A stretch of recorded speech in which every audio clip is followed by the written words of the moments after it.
नमस्कार मित्रांनो, मी अमर स्पर्धा मित्र या चॅनलमध्ये आपलं सर्वांचं स्वागत करतो. आज या व्हिडिओमध्ये आपण पाहणार आहोत मागील झालेल्या IBPS TCS पॅटर्ननुसार ज्या परीक्षा झालेल्या आहेत, म्हणजे माडा असेल किंवा DVTचा पेपर असेल, त्या सर्व स्पर्धा परीक्षेअंतर्गत घेणाऱ्या ज्या परीक्षा आहेत, ज्या की TCS IBPSने घेतलेल्या होत्या, त्या सर्वांचा समावेश करून हा तुमच्यासाठी एक प्रिव्हियस पेपर झालेला पेपर आहे. तो पेपर तुम्हाला आगामी होणाऱ्या ज्या तलाठी भरती परीक्षा आहेत, कृषी विभाग भरती परीक्षा आहे, पशुसंवर्धन विभागची परीक्षा आहे, वैद्यकीय संचालक मंडळाची भरती आहे, उत्पादन शुल्क विभाग अंतर्गत होणारी भरती आहे, जिल्हा परिषद भरती आहे किंवा ज्या काही महापरीक्षा आहेत, त्या सर्व महापरीक्षेसाठी तुम्हाला हा जो पेपर आहे अत्यंत महत्त्वाचा असणार आहे, कारण तुम्हाला परीक्षेचं स्वरूप कळणार आहे. त्यामुळे हा व्हिडिओ तुम्ही संपूर्ण पाहूया. चला तर आपल्या व्हिडिओला सुरुवात करतो. क्वेश्चन नंबर 1 आहे बघा. Select the most appropriate synonym of the word given in brackets to fill in the blank. प्रश्न दिलाय, you should not dash stray from your objective. बघा, प्रत्येक परीक्षेमध्ये तुम्हाला सिनोनिम या घटकावरती 100% प्रश्न विचारले जातात. प्रश्न बघा आता काय म्हणतो. Select the most appropriate synonym. बघा, आपल्याला असा अप्रोप्रिएट तंतोतंत सिनोनिम म्हणजेच काय सिमिलर वर्ड फाइंड आउट करायचा आहे, जो की काय दिलेला आहे, ब्रॅकेटमध्ये दिलेला आहे. हे ब्रॅकेटमध्ये काय तो सिनोनिम दिलेला आहे, परंतु या शब्दाशी असणारा आपल्याला समानार्थी शब्द ऑप्शनवरून फाइंड आउट करायचा आहे आणि तो की तिथे ॲक्युरेट पुटअप करायचा आपल्याला. बघूया आपण प्रश्न काय म्हणतो. You should not dash stray from your objective. बघा, यू शुड नॉट तू करायला नाही पाहिजे. शुडचा वापर होतो करायला नाही पाहिजे, शुड नॉट करायला नाही पाहिजे. You should not stray from your objective. ऑब्जेक्टिव्हचा अर्थ होतो हेतू किंवा उद्देश आणि स्ट्रेचा अर्थ होतो भटकणे. म्हणजेच काय बघूया, you should not stray from your objective. तू तुझ्या हेतूपासून तुझ्या उद्देशापासून भटकायला नाही पाहिजे. म्हणजे भटकणे, विचलित होणे यासाठी कोणता वर्ड येतो आपण पाहूया. ऑप्शन नंबर 1 आहे डिले. डिले म्हणजे काय तर विलंब करणे, उशीर करणे. ऑप्शन नंबर 2 आहे डेव्हिएट. डेव्हिएट म्हणजे काय तर मार्ग भटकणे किंवा एका मार्गावरून दुसरीकडे जाणे. थर्ड ऑप्शन आहे डिफर. डिफर म्हणजे काय आपण वेगळं असं म्हणता येईल.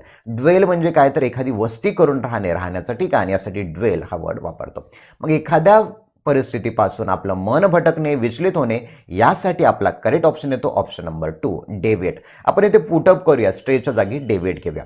You should not deviate from your objective. तू तुझ्या उद्देशापासून दूर जायला नाही पाहिजे, म्हणून आपला ऑप्शन नंबर 2 हे करेक्ट आहे. चला नेक्स्ट क्वेश्चन बघूया. नेक्स्ट क्वेश्चन काय म्हणतो. Select the option that can be used as one word substitute for the given group of words. प्रश्न दिलाय, enter someone's land or property without permission. बघा, प्रश्न काय म्हणतो, वन वर्ड सबस्टिट्यूशनशी संबंधित हा वर्ड आहे. बघा, वन वर्ड सबस्टिट्यूशन तुम्हाला जास्तीत जास्त पाठ करणं आवश्यक आहे.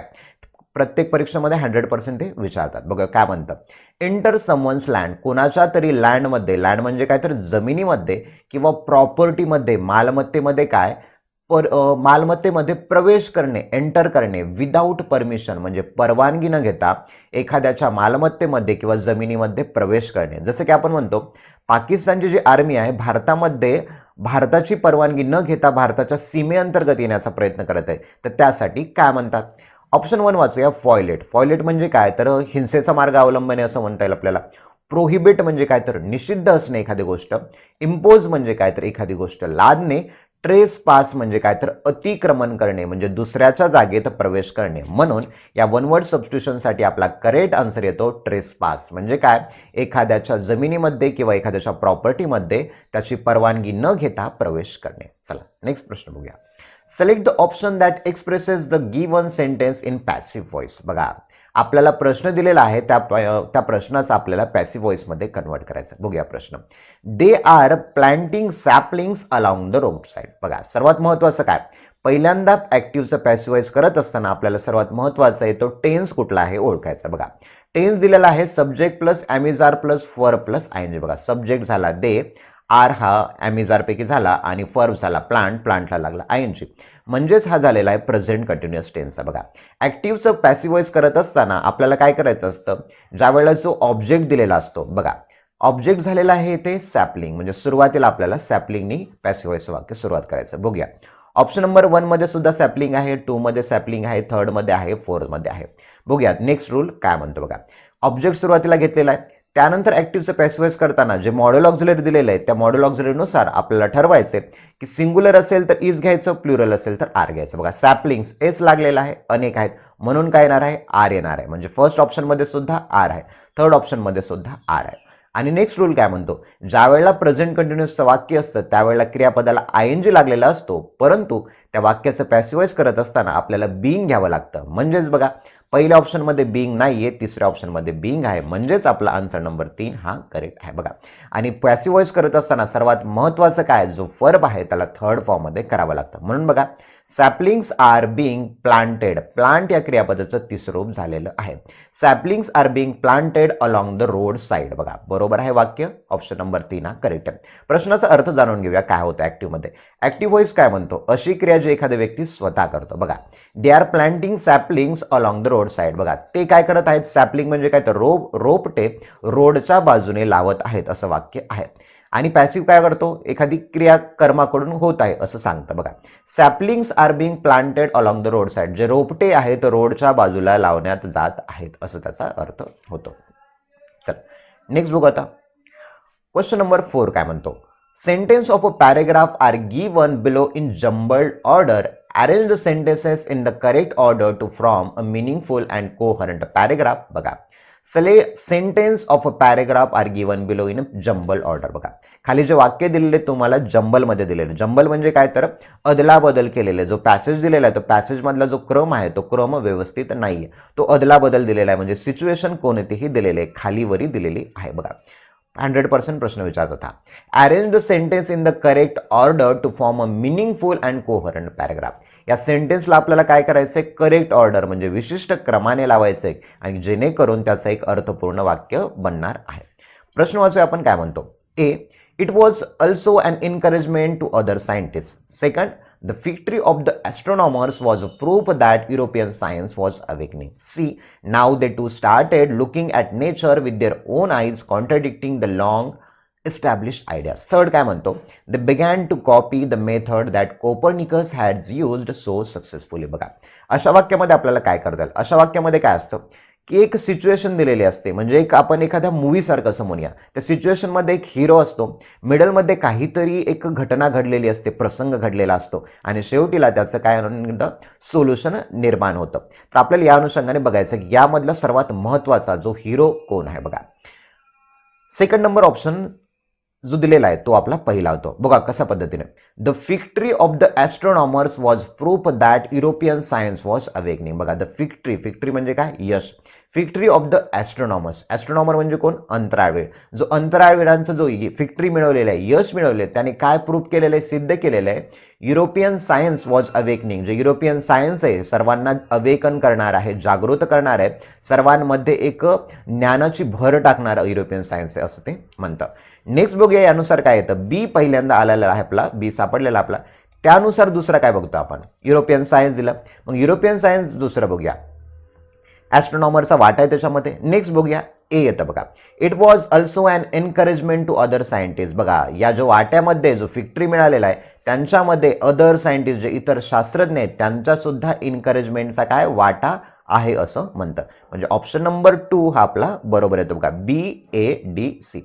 तरी पण आपण बाकीचे ऑप्शन लावण्याचा प्रयत्न करूया, त्याचा क्रम जुळवण्याचा प्रयत्न करूया. ए मिळालेला आपल्याला. आता बघूया D. They began to copy the method that Copernicus had used so successful. बघा, they began to copy the method, त्यांनी काय केलेलं आहे, त्याच्या मेथड आहेत त्या मेथड काय करायचं, कॉपी करायचं ठरवलेलं आहे. Okay, copy the method Copernicus had used so successfully. ज्या मेथड आहेत त्या कोपर्निकसनी काय केलेलं आहे तर सक्सेसफुली वापरलेल्या आहेत. आणि शेवटचं बघा आता, नाव they too started looking at nature with their own eyes contradicting the long established idea. आणि आता त्यांनी काय, they too started looking at the nature, आणि आता त्यांनी निसर्गाकडे पाहण्याचा स्वतःच्या देअर ओन आईज, स्वतःच्या डोळ्याने निसर्गाकडे पाहण्याचा एक दृष्टिकोन बदललेला आहे. Contradicting the long established idea. Contradicting म्हणजे काय, विरोधाभास. लॉंग इस्टॅब्लिश्ड आयडिया, ज्या स्थायिक असलेल्या किंवा ज्या स्थापिलेल्या ज्या कल्पना असतात त्या कल्पनाच्या विरुद्ध जाऊन त्यांनी त्या घटनेकडे बघण्याचा दृष्टिकोन त्यांनी बदललेला आहे. बघा, प्रत्येक सेंटेन्सला कुठला तरी शब्द को रिलेट केलेला असतो. यामध्ये बघा काय होतं, याच्यामधला पहिला येत होता the victory of the astronomer. ॲस्ट्रॉनॉमरचं काय यश होतं. त्यानंतर काय मिळाले, ॲस्ट्रॉनॉमरनीच नाही तर अदर सायंटिस्ट, हा क्ल्यू आपला मिळू शकतो. जे इतर सायंटिस्ट आहेत त्यांचं सुद्धा यामध्ये एनकरेजमेंट आहे. नंतर काय येतं, या सायंटिस्टनी काय केलेलं आहे, त्या सायंटिस्टसाठी दे वापरलाय. They began to copy the method. त्यांनी त्या मेथड होत्या, त्या प्रक्रिया होत्या, त्या काय कॉपी करायला सुरुवात केलेली होती.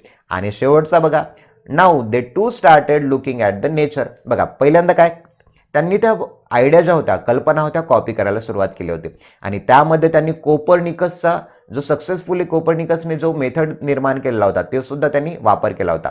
यामध्ये आले they too started looking at nature with their own eyes. आणि म्हणून सुद्धा दे टू म्हणजे इतर घटनांकडे, निसर्गाकडे सुद्धा पाहण्याचा त्यांचा दृष्टिकोन बदललेला आहे. बघा क्रम लावण्याचा प्रयत्न करा. पॅराजंबलवर 100% प्रश्न विचारतात. नेक्स्ट बघू आता. Select the option that expresses the given sentence in a reported speech. बघा डायरेक्ट इनडायरेक्ट स्पीचचं वाक्य आहे. साधारणतः 1 किंवा 2 मार्कला प्रश्न विचारले जातात. प्रश्न बघूया. She said I went for a walk early in the morning. बघा she said I went for a walk early in the morning. ती म्हणाली की काय म्हणाली, I went for a walk early in the morning. मी सकाळी लवकर morning वॉकसाठी जाते असं ती म्हणाली. बघा या वाक्यामध्ये आपल्याला महत्त्वाचं आहे की टेन्स कुठला आहे. बघा टेन्स आहे सब्जेक्ट प्लस V2 म्हणजे सिंपल पास्ट टेन्स आहे. बघूया आन्सरपैकी काय येतं. फर्स्ट आहे she said that I went for a walk early in the morning. Next she said that she had gone for a walk early in the morning. Third she told that I had gone for a walk early in the morning. Fourth she said that she had went for a walk early in the morning. बघा option number आपलं 2 हे आपलं correct answer येतं. ते answer कशा पद्धतीने येते आपण आता ते बघूया. बघा शी सेड, बघा ती म्हणाली. ज्या वेळेला ऐकणारा कुणी असेल समोर, तर समजा ती म्हणाली शी सेड टू मोनालिका, तर ऐकणारा कोण आहे, मोनालिका. त्यामुळे त्या सेडचं कन्व्हर्जन टोल्डमध्ये होतं. सेड टू असेल तिथे तर त्याचं कन्व्हर्जन टोल्डमध्ये होतं. से असेल तर त्याचं कन्व्हर्जन टेलमध्ये होतं. परंतु येथे ऐकणारं कोणीही नाही म्हणजे सी सेड म्हणून ऐकणारा नसल्यास आपल्याला सेडचं काय घ्यायचं, सेड घ्यायचं. सेचं सेज ठेवायचं, सेजचं सेज ठेवायचं. म्हणून बघा या वाक्यामध्ये हा जो टोल्ड वापरण्यात आलेला होता हा ऑप्शन आपला कट झालेला होता. म्हणजे ऑप्शन 1, ऑप्शन 2, ऑप्शन 3 पैकी असू शकतं. बघा शी सेड यामध्ये पण आहे, यामध्ये पण आहे, 2 मध्ये पण आहे, 4th मध्ये पण आहे. आणि कंजक्शन म्हणून दॅटचा वापर चारही वाक्यामध्ये दॅटचा वापर केलेला आहे. सर्वात महत्त्वाचा रूल काय बघा, डायरेक्टचं इनडायरेक्ट स्पीच करत असताना जे वाक्य सिंपल पास्टमध्ये असेल तर डायरेक्टचं इनडायरेक्टमध्ये करत असताना एक तर ते सिंपल पास्टमध्ये राहतं किंवा ते पास्ट परफेक्टमध्ये होतं. म्हणून आपल्याला बघायचं आहे असं वाक्य ज्यामध्ये पास्ट परफेक्ट वापरलेलं आहे. बघा सेकंड याच्यामध्ये आहे she had gone, she had went. बघा येथेच रॉंग झालेलं आहे. Went, she had went.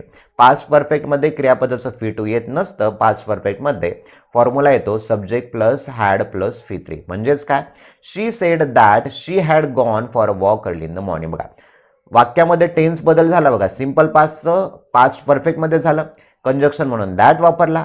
आयचं conversion काय झालेलं आहे, शी मध्ये झालेलं आहे.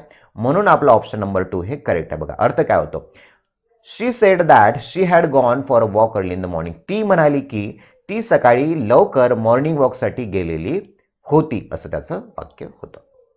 नेक्स्ट बघू आता.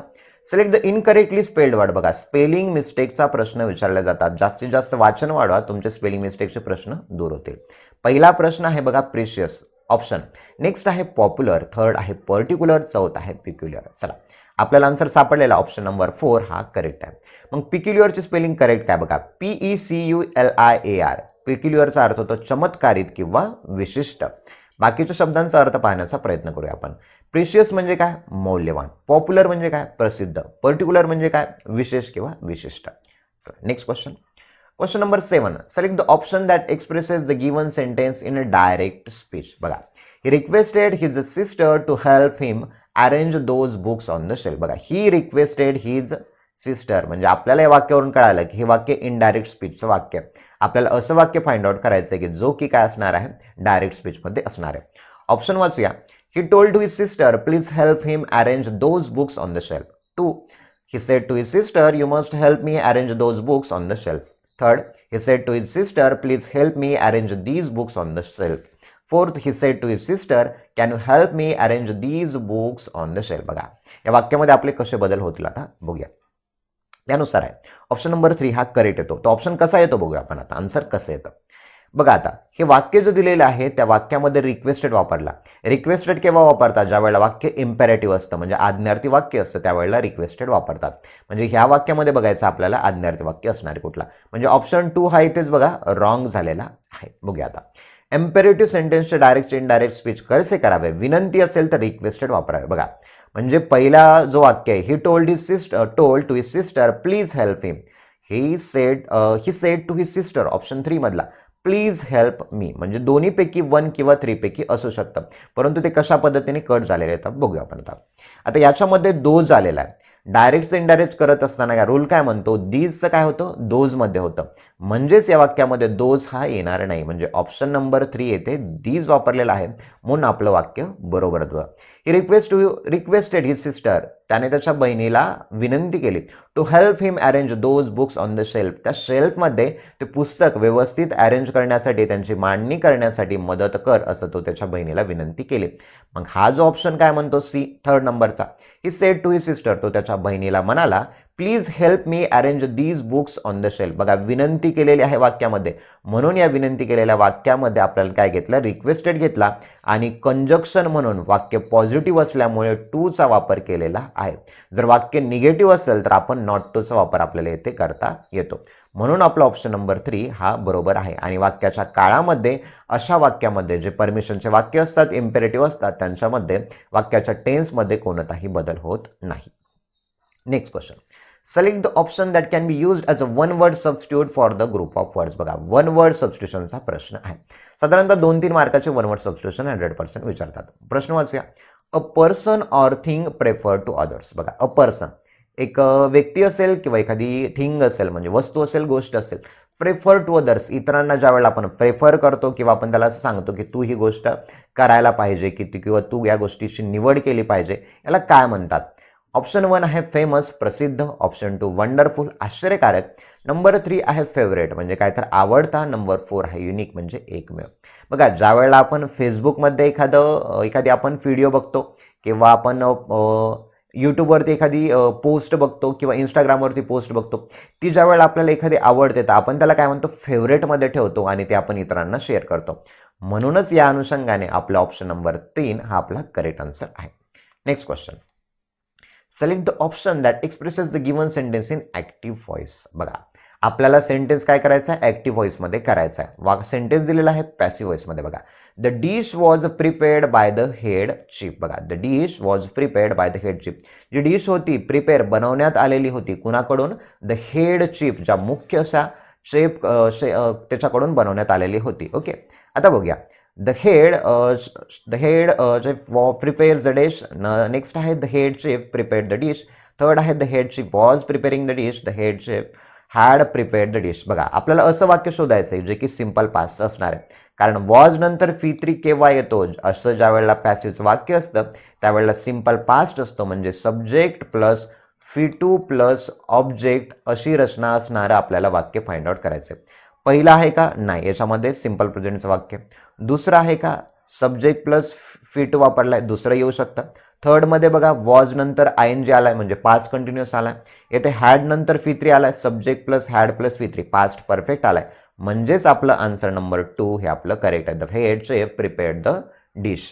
चला next question number 10, select the most appropriate antonym of the word given in brackets to fill in the blank. बघा नवीन प्रकारचा प्रश्न आहे. बघा नॉर्मल सरळ सरळ अँटोनिम फाइंड आउट करा, अपोजिट वर्ड फाइंड आउट करा, असं नाही विचारलं. प्रश्न वाचूया. My landlord has a dash hatred for more money. बघा हेट्रेड म्हणजे काय तर तिरस्कार असणे. लँडलॉर्ड म्हणजे काय तर मालक. माझ्या लँडलॉर्डला जास्त पैशाचा, लँडलॉर्ड म्हणजे घरमालक असं म्हणे. ओके, माझ्या मालकाला जास्त पैशाचा तिरस्कार आहे. मग या तिरस्कार असणे यासाठी अँटोनिम विरुद्धार्थी काय असतो? एखाद्या गोष्टीची आवड असणे. वाचूया आपण ऑप्शन. फर्स्ट आहे डिस्गस्ट. डिस्गस्ट म्हणजे काय तर अत्यंत वाईट. डिसलाईक म्हणजे काय तर ना आवडणे. थर्ड आहे क्रेविंग. क्रेविंगचा अर्थ काय होतो? एखाद्या गोष्टीची तीव्र आवड असणे किंवा एखाद्या गोष्टीची हाव असणे असा अर्थ होतो. बिटरनेस म्हणजे कडवटपणा. म्हणजे तिन्ही डिस्गस्ट, डिसलाईक, बिटरनेस हे या हेट्रेड या शब्दाशी असणारे सिनॉनिम आहेत. फक्त हेट्रेडसाठी अँटोनिम कुठला येतो? तो क्रेविंग येतो, म्हणजे एखाद्या गोष्टीची आवड असणे, हव्यास असणे, हाव असणे. Next, okay, we will see next question. Select the most appropriate option to fill in the blank. बघा, the audience dash dash as soon as the chief guest. बघा, दोन fill in the blank विचारलेत आणि accurate आपल्याला इथे fill up करायचे आहेत की जेणेकरून वाक्याचा अर्थ पूर्ण होऊ शकणार आहे. बघा, प्रश्न मधला ऑप्शन 1 आहे. बघा, शाउटेड म्हणजे काय? ओरडणे. प्रेझेंटेड म्हणजे काय? तर सादर करणे. The audience shouted. ऑडियन्स आपण पुटअप करून बघूया प्रत्येकाला अर्थ निघतो का. The audience shouted. ऑडियन्स ओरडले as soon as the chief guest presented. Chief गेस्टने प्रेझेंटेड केलं त्यावेळेस ओरडले का? नाही. स्क्रीम म्हणजे किंचाळणे. रिपोर्ट म्हणजे काय? तर रिपोर्ट म्हणजे आपण एखाद्या गोष्टीचा परिचय देणे असं म्हणता येईल किंवा एखाद्या गोष्टीचा सारांश सांगणे. नेक्स्ट आहे चीर. चीर म्हणजे उत्साही. डिले म्हणजे काय? तर विलंब करणे. नेक्स्ट आहे क्लॅप म्हणजे टाळ्या वाजवणे. अराईव्ह म्हणजे काय? तर आगमन होणे किंवा येणे. म्हणून ऑप्शन नंबर 4 आपला करेक्ट आहे. बघूया आपण इथं कसा फिलअप होतो बघा. द ऑडियन्स क्लॅप म्हणजे ऑडियन्सनी काय केलं? टाळ्या वाजवल्या. ऑडियन्सनी क्लॅप केलं, टाळ्या वाजवल्या. ॲज सून ॲजचा अर्थ होतो होताना होताच किंवा एखादी घटना घडताना घडताच. The chief guest arrived. जसे चीफ गेस्ट अराइव्ह झाले, जसे चीफ गेस्ट मुख्य पाहुण्यांचं आगमन होताना होताच ऑडियन्सनी काय केलं? क्लॅप केलं, टाळ्या वाजवल्या. म्हणून ऑप्शन नंबर 4 हा करेक्ट होता. नेक्स्ट बघूया. Choose the word which is opposite in meaning to the given word. Opposite word find out करायचा. वर्ड दिला आपल्याकडे रोबस्ट. रोबस्टचा अर्थ होतो दणकट असणे किंवा मजबूत असणे किंवा शक्तिशाली असणं. यासाठी आपल्याला अपोजिट विरुद्धार्थी शब्द फाइंड आउट करायचा. ऑप्शन 1 वाचूया. फिबल म्हणजे कमकुवत किंवा अशक्त. नेक्स्ट आहे स्ट्रॉंग. स्ट्रॉंग म्हणजे काय? तर दणकट, मजबूत. फिगरस म्हणजे उत्साही किंवा जोमात. स्टर्डी म्हणजे काय होतं? शक्तिशाली. म्हणजे या रोबस्ट या शब्दासाठी स्ट्रॉंग, फिगरस, स्टर्डी हे तिन्ही याला सिनोनिम आहेत, परंतु फक्त एकच फिबल म्हणजे अशक्त, कमकुवत हा त्याचा अँटोनिम विरुद्धार्थी शब्द येतो. नेक्स्ट क्वेश्चन बघूया. The question below consist of a set of label sentence. Sentence 1 is fixed after which these sentences when properly sequenced from a coherent paragraph select the most logical order of sentence from among the option. बघा, प्रश्न काय म्हणतो? The question below consist of a set of label sentence. जो खाली प्रश्न दिलाय त्याला एक लेबल असलेला म्हणजेच काय? तर PQR हे लेबल आहेत. यांचा काय दिलेला? एक सेट दिलेला आहे, संच दिलेला आहे. Sentence 1 is fixed. या संचमधला सेंटेन्स जो 1 आहे तो फिक्स आहे म्हणजे तो न बदलणारा आहे. When properly sequenced from a coherent paragraph, select the most logical order of sentence from among the option. या सेंटेन्सच्या अनुषंगाने या सेंटेन्सला मिळते जुळते असे जे 3 PQR लेबल केलेले जे सेंटेन्स दिलेत त्या सेंटेन्सचा आपल्याला योग्य क्रम लावायचा आहे आणि वाक्य अर्थपूर्ण करायचं आहे. म्हणजे उतारा पॅरेग्राफ जो आहे तो आपल्याला कोहरंट पॅरेग्राफ जो आहे तो आपल्याला सिक्वेन्सली लावायचा आहे, अर्थपूर्ण लावायचा आहे. पहिला ऑप्शन वाचूया काय म्हणतो. There was a man who made his living by selling balloons at a beach. तेथे एक माणूस होता. हू म्हणजे जो. तेथे एक माणूस होता तो काय करायचा? लिव्हिंग म्हणजे काय? तर त्याची रोजीरोटी कमवायचा. कशी कमवायचा? तर सेलिंग बलून्स ॲट बीच. समुद्रकिनारी फुगे विकून तो त्याची रोजीरोटी बनवायचा. तो एक माणूस होता. मग या मॅन या शब्दाशी जोडणारा आपल्याला असा शब्द फाइंड आउट करायचा. या तिन्ही ऑप्शनपैकी आता बघूया काय होतं ऑप्शन. बघा, ऑप्शन नंबर येतं R. Okay. He was the centre of attraction for the small kids. जो माणूस होता जो की फुगे विकायचा, ही जो कोण होता? सेंटर ऑफ अट्रॅक्शन, आकर्षणाचा केंद्रबिंदू बनला होता. कुणासाठी? तर स्मॉल किड्स, लहान मुलांसाठी. तिन्ही ऑप्शन पहिल्यांदा वाचून घ्या आणि त्याचा अर्थ लावण्याचा प्रयत्न करा. आता तो लहान मुलांसाठी केंद्रबिंदू बनला होता म्हणजे पहिला ऑप्शन झाला बघा आर. दुसरं काय येतं बघूया ऑप्शनपैकी कुठला आहे कार? QPRQ. अच्छा, सापडलेला ऑप्शन नंबर 3 आपला ॲक्युरेट आहे. तरी सुद्धा आपण पूर्णक्रम लावण्याचा प्रयत्न करूया. आर फर्स्ट सापडला. आता क्यू वाला सेंटेन्स बघूया. Who were coming to beach along with their families. आता स्मॉल किड्स, लहान मुलांसाठी काय वापरला? हु वापरला. हु वर कमिंग जे लहान मुले यायचे, कुठे यायचे? बीचवरचे यायचे. कुणासोबत यायचे? त्यांच्या फॅमिलीसोबत, त्यांच्या कुटुंबासोबत, त्यांच्या बीचवर ते मुलं यायचे. नेक्स्ट कशासाठी यायचे बघा? To spend the quality time at the beach. कशासाठी? तर त्यांचा क्वालिटी टाइम बीचवरती स्पेंड, वेळ घालवण्यासाठी. मुलांचा जो वेळ असतो तो घालवण्यासाठी मुले कुठं? त्यांच्या कुटुंबियासोबत कुठे यायचे? तर बीचवरती यायचे. यामुळे ऑप्शन नंबर 3 हा करेक्ट आहे. बघा, अशा प्रकारचे पॅसेज सोडत असताना तुमची फोकॅब्युलरी स्ट्रॉंग असली पाहिजे. फोकॅब्युलरी स्ट्रॉंग असली, तुमचा टेन्स चांगला असाल तर तुम्हाला तो पॅसेज समजण्यासाठी मदत होते. चला नेक्स्ट बघू आता question number 14. In the following question, out of the given 4 alternatives, select the one which is opposite in meaning to the underlined word. बघा, अधोरेखित केलेला जो शब्द आहे त्याचा तुम्हाला अपोजिट वर्ड दिलेल्या ऑप्शनपैकी फाइंड आउट करायचा आहे. प्रश्न वाचूया. The patient was writhing on the bed in agony. बघा, द पेशंट वॉज रीथ. रीथचा अर्थ होतो विवळणे. कुठे विवळ तर बेडवरती. ॲगनी म्हणजे काय तर दुःखाने वेदनेने जो पेशंट होता तो बेडवरती काय तर विवळत होता, म्हणजे काय तर आडोशा बदलत होता, त्याला इतक्या वेदना होत होत्या असं त्याचा अर्थ होतो. ॲगनीचा अर्थ काय तर वेदना, दुःख, याचना. मग यासाठी आपल्याला अपोजिट वर्ड फाइंड आउट करायचं. ऑप्शन वाचूया. फर्स्ट आहे डिस्ट्रेस. डिस्ट्रेस म्हणजे तणाव, हा सिनॉनिम येऊ शकतो त्यासाठी. नेक्स्ट आहे कम्फर्ट. कम्फर्ट म्हणजे आरामदायक, हा त्याचा करेक्ट आन्सर येऊ शकतो. नेक्स्ट आहे अँझिटी. अँझिटी म्हणजे काय तर अस्वस्थपणा. नेक्स्ट आहे मिजरी म्हणजे दुःख, याचना. म्हणून ॲगनी या शब्दासाठी ॲक्युरेट जो ऑप्शन आहे तो आहे ऑप्शन नंबर 2. कम्फर्ट म्हणजे काय तर आरामदायक, एकदम सुस्थितीत असणं असा त्याचा अर्थ होतो, आनंददायक. चला नेक्स्ट बघूया. Question number 15. Choose the word which is opposite in meaning to the given word. Opposite word find out करायचा. वर्ड दिलेला आपल्याकडे ब्रॉड. ब्रॉडसाठी ब्रॉडचा अर्थ काय होतो बरं? रुंद. आणि अरुंदसाठी काय येईल मग? Narrow, wide, large, huge. Option number 1 narrow हा आपला करेक्ट आन्सर आहे. बघा, नॅरोचा अर्थ होतो अरुंद, ब्रॉडचा अर्थ होतो रुंद. वाईडचा अर्थ सुद्धा लांबलचक होता, लार्ज म्हणजे मोठा होतो, ह्यूज म्हणजे मोठा होतो. परंतु यासाठी ॲक्युरेट ब्रॉडसाठी येतो नॅरो, म्हणून ऑप्शन नंबर 1 हे आपलं करेक्ट आन्सर आहे. नेक्स्ट बघू आता. In the following question some part of the sentence may have error. Find out which part of the sentence has an error and select the appropriate option. If a sentence is free from error, select no error. बघा, खाली जे option दिलेले आहेत त्या ऑप्शनमध्ये काय एक प्रकारचं काय त्या प्रश्नामध्ये एक प्रकारचे एरर सापडलेले. एरर कोणत्या असतील? एरर तुमच्या टेन्सवर आधारित असतील, म्हणून टेन्स सगळे पार्ट असणं आवश्यक आहे. सब्जेक्ट वर्ब ॲग्रीमेंट नावाचा टॉपिक आहे ग्रामरचा, तो सुद्धा तुम्ही व्यवस्थित करा. मॉड्यूल ऑक्झिलरी आहेत आपल्याकडे, am, is, are, can, could, shall, should, will, would, may, must, might, do, does, did, have, has, यांचा वापर कुठे होतो, त्यांच्यानंतर कोणतं क्रियापद येतं ते सुद्धा महत्त्वाचं आवश्यक आहे. जसं की बघा, कॅन असेल तर कॅन नंतर फी 1 येतं, जर कॅन हॅव असेल तर कॅन हॅव नंतर फी 3 येतं. शुड नंतर फी 1 क्रियापद येतं, परंतु शुड हॅव नंतर फी 3 येतं. तर अशा प्रकारचे सेंटेन्स असतील जे तुम्हाला कन्फ्यूज करणारे असतील, त्या तुम्हाला एरर फाइंड आउट करायच्या आहेत. सिंग्युलर असेल, प्लुरल असेल, हे सुद्धा महत्त्वाचं आहे. प्रिपोजिशन असतील ते सुद्धा महत्त्वाचे आहेत. चुकीचा प्रिपोजिशन वापरण्यात आलेला असेल ते सुद्धा तुम्हाला एररमध्ये येऊ शकतं. प्रश्न हा एररचा आहे. बघूया. Lawrence have some difficulty in working at night shift. लॉरेन्सला काय होती? डिफिकल्टी होती, अडचण होती. कधी? तर नाईट शिफ्टमध्ये वर्क करण्यासाठी, काम करण्यासाठी. ऑप्शन 1 आहे working at night shift. Option 2 Lawrence have. Option 3 no error. Option 4 some difficulty in. वाक्यामध्ये जर कुठली एरर नसेल, प्रश्न काय म्हणतो? If a sentence is free from error select no error. वाक्यामध्ये जर कोणतीच एरर नसेल तर ऑप्शन नंबर 3 ला सिलेक्ट करायचं. परंतु वाक्यामध्ये एरर आपल्याला सापडलेली आहे.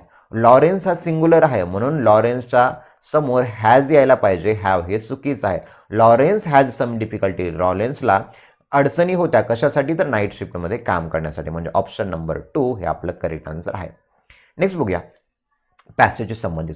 जवळपास पॅसेजवरती तुम्हाला 5 प्रश्न विचारले जातात. हे प्रश्न कधी येतील तुम्हाला? ज्यावेळेला तो पॅसेज तुम्हाला अंडरस्टँड होईल, पूर्णपणे व्होकॅब्युलरी स्ट्रॉंग असेल तुमची, त्यावेळेला पॅसेज तुम्हाला पूर्णपणे समजून जाईल. बघूया आपण पॅसेज काय म्हणतो. Marie Curie was a Polish French physicist and chemist who conducted pioneering research on radioactivity. बघा, Marie Curie was a Polish French physicist. Physicist म्हणजे कोण?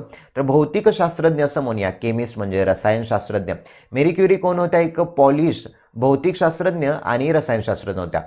हू conducted pioneering research on radio जिने काय केलेला होता? एक रिसर्च केलेला होता, संशोधन केलेला होता रेडिओ ॲक्टिव्हिटी म्हणजे काय तर किरणोत्सारावरती तिने काय केला होता? संशोधन केलेला होता. आणि पायोनियर म्हणजे काय तर अग्रगण्य, म्हणजे सर्वात महत्त्वाचा असा रिसर्च तिने रेडिओ ॲक्टिव्हिटीवरती केला होता, किरणोत्सारावरती. Next sentence. She was the first woman to win a Nobel prize. ती पहिली महिला होती की जिने नोबेल प्राइज जिंकलेलं होतं.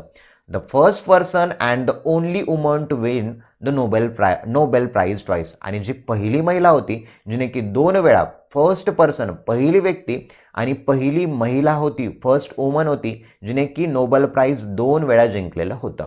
And the only person to win the Nobel prize in 2 scientific field. बघा, आणि ती अशी महिला होती की जिने 2 सायंटिफिक फील्ड म्हणजे 2 संशोधनात्मक क्षेत्रामध्ये तिने काय केलं होतं? नोबेल प्राइज मिळवलेलं होतं. म्हणजे 2 क्षेत्रामध्ये तिला संशोधनात्मक प्राइज मिळवणारी ती व्यक्ती होती.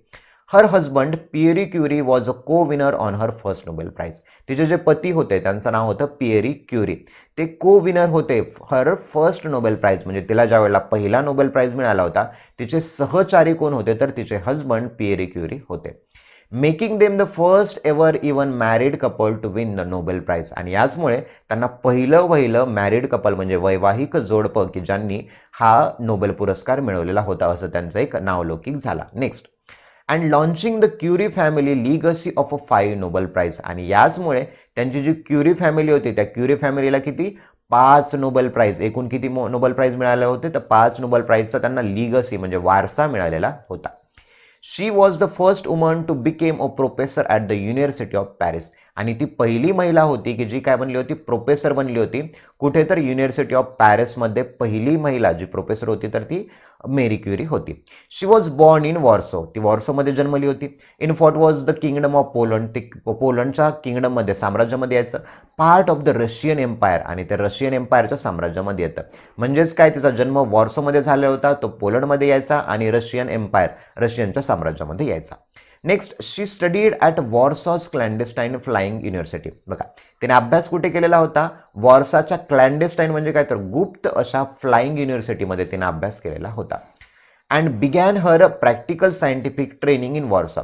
आणि तिची जी सायंटिफिक संशोधनात्मक जी प्रशिक्षण होतं तिने वॉर्सामध्ये घेतलेलं होतं. She followed her elder sister Bronislawa to study in Paris. बघा, मग ती कुठे गेली तर तिची जी बहीण होती ब्रॉनिस्लावा ती कुठे करायची, स्टडी पॅरिसमध्ये करायची. तिने पाठलाग केला किंवा ती गेल्यामुळे ती सुद्धा तेथे गेली. Fair she earn the higher degree. आणि तिने पॅरिसमध्ये तिने काय केले, उच्च अशा डिग्री मिळवला.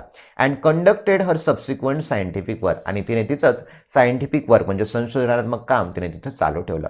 शी made an agreement with her sister Bronislawa. आणि तिच्या बहिणीसोबत ब्रॉनिस्लावासोबत तिने काय केलं, एक ॲग्रीमेंट केला, करार केला. दॅट काय करार केला, she would give her financial assistant. किती तिला, एक फायनान्शियल असिस्टंट म्हणजे काय तर आर्थिक मदत देईल.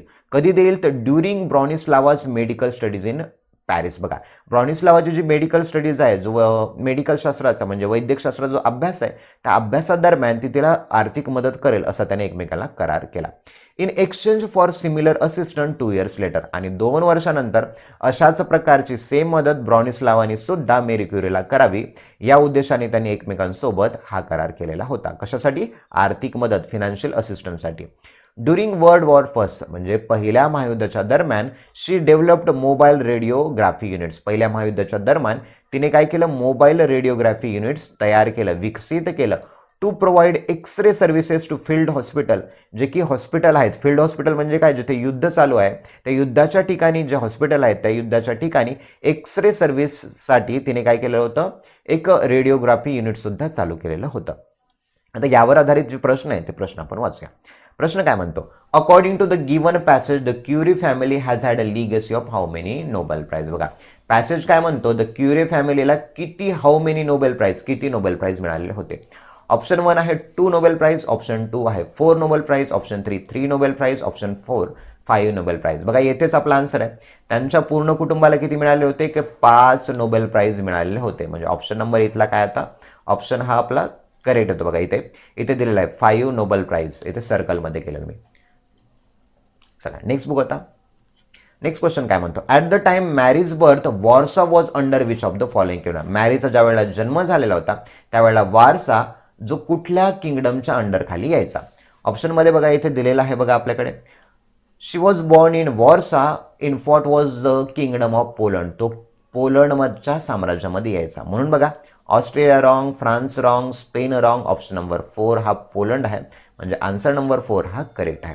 नेक्स्ट बघू आता, which of the following word is nearest in meaning to the clandestine is used as a given passage. बघा, क्लॅन्डेस्टाईन हा जो वर्ड आहे याचा आपल्याला एक काय शोधायचा आहे, नियरेस्ट मिनिंग म्हणजे काय तर सिमिलर वर्ड फाइंड आउट करायचं. बघा, सिनोनिमचे घटक नेहमी यावरती विचारले जातात. बघा, क्लॅन्डेस्टाईनचा अर्थ होतो गुप्त, क्लॅन्डेस्टाईन फ्लाइंग युनिव्हर्सिटी. बघा, बऱ्याच वेळा असा जर तुम्हाला अर्थाचा शब्द दिलेला आहे तर शब्दाचा अर्थ कळाला नाही तर सेंटेन्सनुसार त्याचा अर्थ काय होऊ शकतील असा लावण्याचा प्रयत्न करा. बघा, क्लॅन्डेस्टाईनचा अर्थ होतो गुप्त अशा फ्लाइंग युनिव्हर्सिटीमध्ये तिने तिचं शिक्षण घेतलेलं होतं.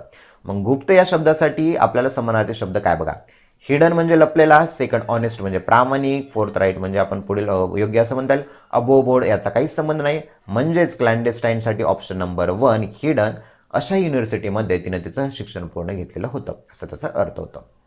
नेक्स्ट क्वेश्चन बघू आता, what was the real intention of Marie Curie in giving financial assistant to her sister for her medical study. बघा, what was the real intention, intention म्हणजे हेतू.